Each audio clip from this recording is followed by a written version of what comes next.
Assalamualaikum warahmatullahi wabarakatuh. Alhamdulillah wassalatu wassalamu ala Rasulillah wa ala alihi wa sahbihi wa mawala. Qala Allah Ta'ala fi kitabihil karim, Rabbi shrah li sadri wa yassir li amri wahlul 'uqdatam min lisani yafqahu qawli, amma ba'du. Sahabat-sahabat muslimin dan muslimat, shaimin dan shaimat rahimakumullah.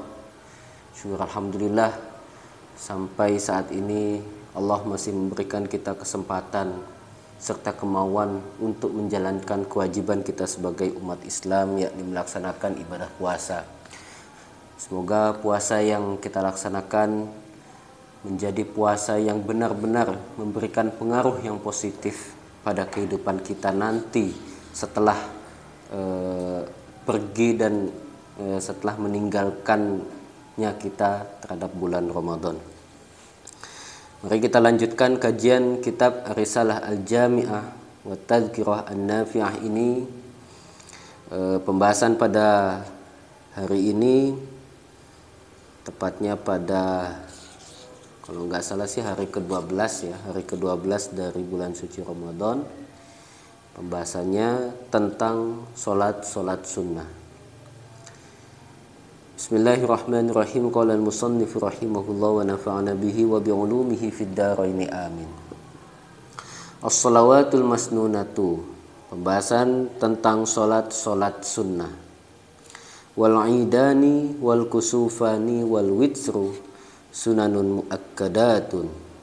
Adapun solat dua hari raya, yakni solat Idul Fitri dan Idul Adha, wal kusufani dan solat dua gerhana, baik gerhana matahari maupun bulan, wal witru dan solat witir itu sunanun muakkadatun, ialah termasuk solat sunnah muakkadatun yang sangat dianjurkan.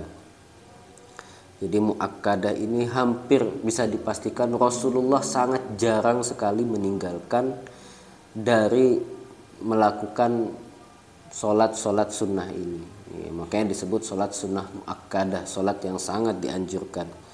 Wa kadza rawatibus sholati, demikian juga solat sunnah rawatib di dalam solat sunnah rawatib yang mengiringi 5 solat fardu. Solat dua hari raya ini, yaitu Idul Fitri dan Idul Adha, dilaksanakan sejak matahari sudah tinggi, sejak matahari kira-kira tingginya itu setinggi tombak atau setinggi 2 tombak. Kalau bahasa gampangnya sih pelaksanaan sholat Idul Fitri dan Idul Adha ketika kita melaksanakan sholat duha sampai sebelum pelaksanaan sholat zuhur. Jadi di waktu-waktu sholat duha. Nah, sementara sholat witir ini memang dianjurkan, dia dilakukan sebagai penutup dari sholat yang kita lakukan selama 1 hari semalam. Makanya sholat witir ini memang sangat dianjurkan untuk diletakkan paling terakhir. Namanya penutup ya diletakkan paling terakhir. Jadi jadikanlah, kata Nabi, ij'alu sholatikum bil witri gitu. Jadi jadikan solat yang kalian lakukan dalam semalam ini, jadikan dengan bilangan ganjil. Artinya kita melakukan solat witir nanti di belakang. Tapi kemudian banyak memang kasus, terutama ketika melaksanakan solat witir pada saat pelaksanaan solat tarawih misalnya.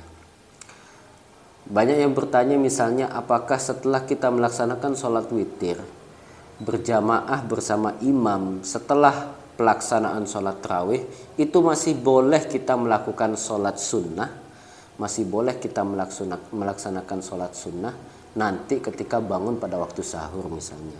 Nah, gitu. Jadi memang pelaksanaan sholat witir ini ada 2 versi yang dicontohkan oleh sahabat Nabi. Misalnya sahabat Abu Bakar. Sahabat Abu Bakar itu melaksanakan sholat witir sebelum tidur. Jadi mau melaksanakan sholat tahajud itu kan syaratnya kan kita harus tidur dulu. Jadi kita baru bisa melaksanakan sholat tahajud ketika bangun. Karena disebut sholat tahajud ketika pelaksanaan setelah kita bangun tidur, disebut qiyamul lail ketika pelaksanaan sholat sunnah itu dilaksanakan sebelum tidur. Nah, penjelasan itu bisa kita lihat di dalam kitab At-Tazhib misalnya. At-Tazhib, matan penjelasan atas matan At-Takrib yang ditulis oleh Imam Abi Syuja. Nah, sahabat Abu Bakar itu mencontohkan kepada kita, memberikan contoh karena beliau khawatir tidak bisa bangun di waktu malam, nanti ketika sebelum subuh itu tidak bisa bangun untuk melaksanakan sholat witir sebagai penutup dari sholat yang dilakukan selama semalam ini. Makanya beliau sholat witir terlebih dahulu. Manakala bangun beliau sebelum subuh, sebelum waktu subuh, kemudian beliau melakukan sholat tahajud tanpa mengulangi witir lagi. Sementara Sayyidina Umar memberikan contoh karena Sayyidina Umar sangat optimis bahwa beliau bisa bangun sebelum sholat subuh, sebelum pelaksanaan sholat subuh, kemudian bisa melakukan sholat tahajud dan sholat witir sebagai penutup.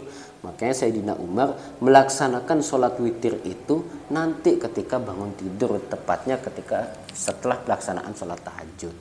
Sholat tahajud kemudian witir. Nah, bagi sahabat-sahabat yang kemungkinan merasa khawatir, ada rasa pesimis meskipun sedikit, khawatir tidak bangun untuk melaksanakan sholat tahajud misalnya, silahkan melaksanakan sholat witir bersamaan dengan imam pada pelaksanaan sholat tarawih atau sholat witir sebelum menjelang tidur, silahkan. Nanti ketika bangun tinggal melaksanakan sholat tahajud tanpa mengulang witir lagi, karena ada hadis yang mengatakan la witroni fi lailatin, tidak ada yang namanya dua witir di dalam satu malam. Atau ada sebagian ulama misalnya yang mencontohkan seperti ini, sahabat-sahabat, sholat witir yang kita laksanakan misalnya, misalnya 3 rakaat ba'da sholat tarawih, setelah sholat tarawih. Nah, karena bilangannya ganjil, ketika kita bangun tidur mau melaksanakan sholat tahajud, kemudian ingin tetap menjadikan witir sebagai sholat penutup kita, ada teori namanya nakdul witri, jadi merusak witir. Dengan cara merusak witirnya itu dengan cara sholat dulu 1 rakaat untuk menggenapkan bilangan witir. Ketika sudah genap kan tidak lagi disebut sholat witir, jadi itu bahasanya nakdul witri. Kemudian kita sholat tahajud, lalu kita sholat witir kembali. Ada yang berpendapat juga seperti itu. Jadi silahkan. Jadi tidak perlu risau, boleh sholat lagi enggak setelah kita sholat witir, silahkan, boleh gitu. Yang terpenting jangan sampai kita sholat witir sampai 2 kali dalam semalam. Rakaatnya berapa? Minimal rakaat sholat witir ya 1, bisa 3, 5, maksimalnya ya 11, maksimalnya 11. Jadi pelaksanaan kita ketika misalnya 3 rakaat, kita bisa melangsungkannya dengan 1 salam bisa. Tapi setidaknya untuk membedakan mana sholat witir yang dilaksanakan 3 rakaat dengan sholat maghrib, maka ketika tahiyat awal tidak perlu kita melakukan tahiyat awal, akan tapi langsung saja bangun menuju rakaat ketiga kemudian salam. Jadi salamnya 1 kali. Itu. Wadduha wat tarawihu, sementara adapun sholat duha dan sholat tarawih sunanun ialah sholat-sholat sunnah juga. Laha fadlun wa thawabun azimun, pada sholat-sholat sunnah tersebut ada keutamaan dan pahala yang sangat besar. Sholat duha memang banyak dipersepsikan sebagai sholat ekonomi, jadi untuk merayu Allah supaya Allah lebih mengalirkan roda perekonomian dirinya itu semakin meningkat, bertambah, lancar dan sebagainya. Ada yang mengatakan seperti itu, ya tidak salah gitu, tidak salah. Setidaknya untuk memotivasi kita untuk rajin dan rutin melaksanakan sholat duha.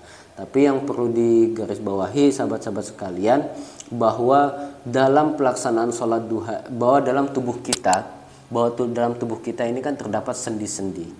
Nah, setiap sendi-sendi dalam tubuh kita ini memiliki hak untuk disedekahkan.